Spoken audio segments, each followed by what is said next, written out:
చెప్పేవా చెవిలోన ఒక మాట, పువ్వులతో తుమ్మెద చెప్పే మాట.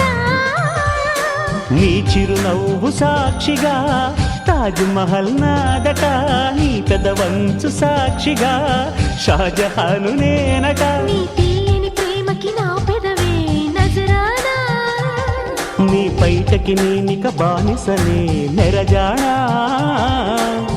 అనంతాల ఆత్మ నీవై చేరుకున్న వేళలో, కోకలు కట్టిన కోయిలా కమ్మని కౌగిలియవే.